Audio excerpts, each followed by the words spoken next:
आखिर एक बेटी का बाप जो ठहरा, पार्वती अब उसके हाथ पीले करने का समय आ गया है। पर हमारी आनंदी तो अभी सिर्फ 9 साल की है। अभी तो उसके पढ़ने लिखने और खेलने कूदने के दिन हैं। देख पार्वती, लड़कियां पराया धन होती है और जितना जल्दी इन्हें घर से विदा कर दे उतना अच्छा है। कल से हाई बंद। पर बाबू, इसमें मेरी क्या गलती है? आप मुझे पढ़ाई करने क्यों नहीं देते? तेरी गलती है कि तू एक लड़की है। लड़का होती तो क्या बाबू? लड़का होती तो क्या? ऐ लड़की, ज्यादा जबान ना चला, नहीं तो जबान हलक से खींचकर बाहर निकाल दूंगा। बाबू, मैं पढ़ लिख कर कुछ बनना चाहती हूँ। मेरी पढ़ाई ना रोको बाबू। आनंदी, तुझे पढ़ना है तो पढ़, लेकिन सारी उम्र बाप की छाती पर यूं बोझ बनकर ना बैठ। पर बापू, अभी तो मेरी उम्र पढ़ाई लिखाई की है। मुझे पढ़ लिख कर डॉक्टर बनना है। पढ़ाई पढ़ाई पढ़ाई, आज तो तेरी किताबों का काम तमाम करके ही छोड़ूंगा। ये ले।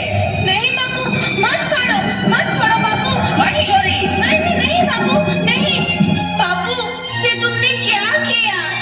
तुमने मेरी इन किताबों को ही नहीं फाड़ा बापू, मेरी किस्मत फाड़ दी, मेरी किस्मत।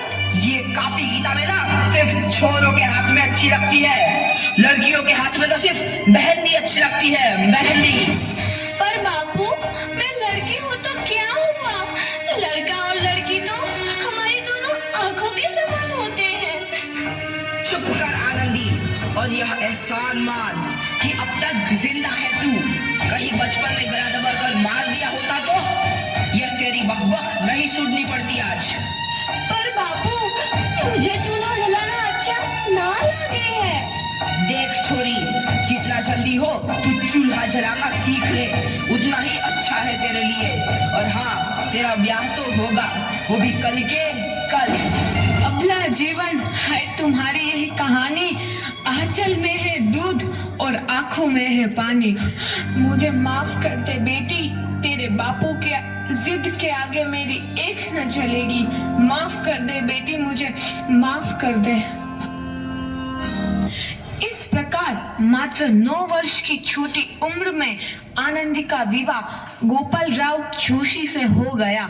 बाल विवाह एक सामाजिक कुरीति है और इस कुप्रथा का शिकार होना पड़ा आनंदी को। 5 वर्ष बाद आनंदी 14 साल की हो गई है। उसके घर एक शिशु ने जन्म लिया है। देखते हैं आगे क्या हुआ। देखिए ना, इसे क्या हो गया है? इसका माथा तो अंगार की तरह तप रहा है। इसे तो बहुत तेज बुखार है। आप बिना कुछ भी बोलते हैं, दीजिए मुझे। माधव, जल्दी से वैद्य जी को बुला के लाओ। जी, अभी बुला के लाता हूँ। ये तुम क्या कर रही हो आनंदी? भगवान की विभूति लगा रही हूँ। बस करो आनंदी, ये सब अंधविश्वास है। अरे आप यकीन तो कीजिए, भगवान की कृपा से इसका माथा ठंडा हो रहा है और बुखार भी उतर गया है ना बाबू? देखिए, दीजिए मुझे। उठो बाबू, आंखें खोलो, तुम्हें तुम्हारी माँ बुला रही है। आंखें खोलो, देखिए ना इसे क्या हो गया है। आंखें भी नहीं खोल रहा। आंखें खोलो बेटा। आप चुप क्यों है? आंखें खोलो बेटा, आंखें खोलो। आनंदी, हमारा बेटा कभी आंखें नहीं खोलेगा। नहीं, ऐसा नहीं हो सकता। मेरे बेटे को मुझसे कोई नहीं छीन सकता, कोई नहीं छीन सकता। पागल मत बनो आनंदी। माधव,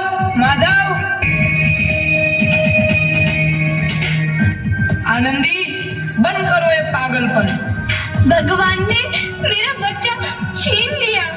भगवान ने नहीं, तुम्हारी अशिक्षा और अंधविश्वास ने तुम्हारा बच्चा छीना है। अगर तुम पढ़ी लिखी होती तो आज हमारा शिशु जीवित होता।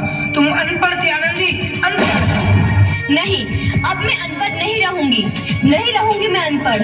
मैं पढ़ूंगी ताकि कल किसी और आनंदी को इलाज के अभाव में अपना बच्चा ना खोना पड़े। शाबाश आनंदी, और यही तुम्हारे अपराध के लिए प्रायश्चित भी है। जब से देखा तू है नदी।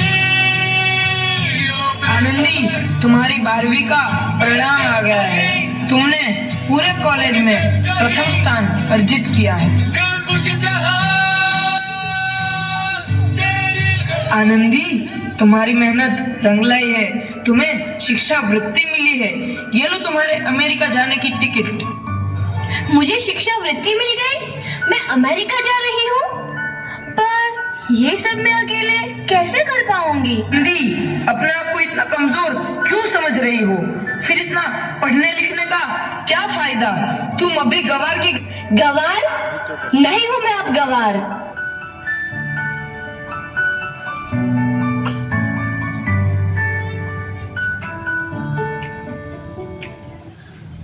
तो इस प्रकार 7 अप्रैल 1883 को आनंदी अमेरिका के पेंसिल्वेनिया के लिए रवाना हुई और 3 साल बाद उन्होंने डॉक्टर ऑफ मेडिसिन की उपाधि प्राप्त कर ली।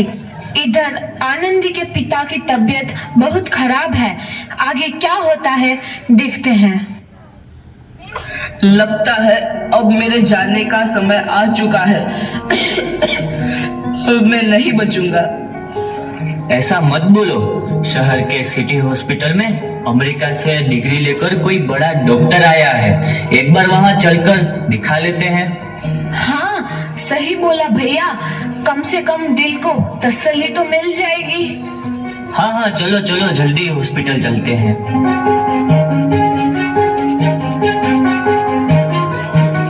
इस मरीज की हालत तो बहुत ही खराब है। कोई चमत्कार ही इसे बचा सकता है। ऐसा मत बोलो भाई। डॉक्टर साहब कब तक आ जाएंगे? लो आ गई डॉक्टर मैडम। डॉक्टर मैडम, जल्दी देखिए, मरीज की हालत बहुत ही खराब है।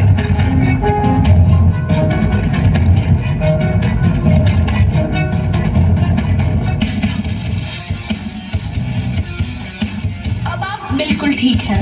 मौत के मुंह से आपको बचाया है डॉक्टर मैडम ने। डॉक्टर साहब ने मुझे बचा लिया। मुझे मिलना है डॉक्टर साहब से। डॉक्टर साहब नहीं, डॉक्टर मैडम बोलो। डॉक्टर मैडम, उन्होंने ही तुम्हें जीवन दान दिया है। लो आ गई डॉक्टर मैडम, मिल लो उनसे। डॉक्टर मैडम, आपका बहुत बहुत धन्यवाद। आपने मेरी जान बचाई। इसके बदले में मैं गरीब भला आपको क्या दे सकता हूँ? वचन, वचन चाहिए मुझे कि कभी ये नहीं कहोगे कि लड़कियां कुछ नहीं कर सकती। वचन? ये कैसा वचन?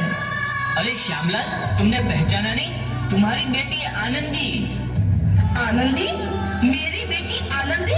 डॉक्टर? हाँ बापू, वही आनंदी जिसके लिए बचपन में तूने चूल्हा और दुल्हा के अलावा कुछ नहीं सोचा था। आनंदी, आनंदी मेरी बेटी, मुझे माफ कर दे। मैं तेरा गुनहगार हूँ बेटी। नहीं नहीं बापू, वही आनंदी जिसके हाथ पीले करके तुम उसकी सारी जिंदगी काला कर देना चाहते थे। माफ कर दे मुझे मेरी बच्ची, माफ कर दे। मैं तेरा अपराधी हूँ मेरी बच्ची, माफ कर दे। नहीं बापू, मैंने तो तेरा एहसान चुकाया है। याद है ना अपना एहसान जो बचपन में तुमने मुझ पर किया था? ताने सुना सुना कर जीते जी मार डाला था मुझको। अब बोल, और किस किस को मारेगा? आनंदी बेटी, मुझे माफ कर दे मेरी बच्ची। मैं तेरा गुनहगार हूँ। बापू, आपने ही तो बोला था किताबें सिर्फ बेटों के हाथ में अच्छी लगती है, बेटियों के हाथ में तो सिर्फ मेहंदी। बेटों और बेटियों में फर्क करना तो आंखों में फर्क करने समान है। एक का पढ़ना और दूसरे का ना पढ़ना सामाजिक अंधकार है बापू, सामाजिक अंधकार। उपकार मांगता हूँ मैं तुझ जैसी बेटी का, जिसने सारी उम्र मुझसे कुछ ना मांगा। मांगा तो सिर्फ बराबरी का दर्जा। वरना सच तो यह है कि मैं तेरी माफी के लायक भी ना हूँ। मुझ जैसा बाप तेरी बराबरी कर सके, उसके मैं लायक भी ना हूँ मेरी बेटी, मैं लायक भी ना हूँ। अपने बापू को क्या माफ नहीं करोगी आनंदी? माफ कर दो आनंदी, माफ कर दो। सुबह का भूला यदि शाम को घर लौट आए तो उसे भूला नहीं कहते। बापू। तो इस प्रकार आनंदीबाई जोशी ने अपनी मेहनत और अटूट इरादे से न केवल भारत की पहली महिला डॉक्टर बनी, बल्कि आगे चल के उन लड़कियों के लिए सुनहरा रास्ता दिखा गई जो जीवन में कुछ करना चाहती थी।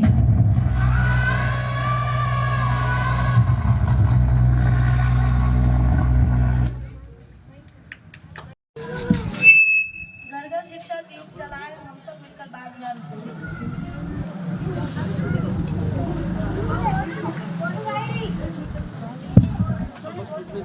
आप सभी का बहुत बहुत धन्यवाद। बाल विवाह के खिलाफ हमारी मुक्त करने के लिए देख के बोल बिना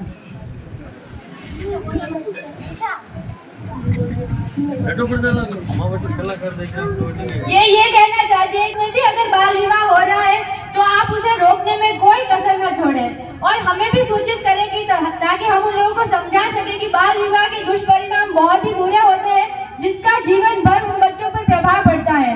और लड़कियों को लोग अपने एक बोझ समझकर ना सहे, लड़कियां बहुत कुछ कर सकती है, ये आप आनंदी की कहानी से सीख सकते हैं। आनंदीबाई भारत की पहली महिला डॉक्टर थी जिसका विवाह 9 वर्ष की उम्र में हो गया था, लेकिन उसने उससे सबक सीखा और बाद में वो डॉक्टर बनी और बहुत ही सफल डॉक्टर बनी और अपने पिता की जान भी बचाई।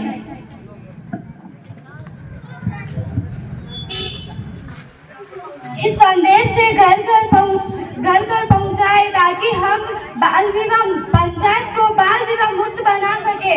Thank you.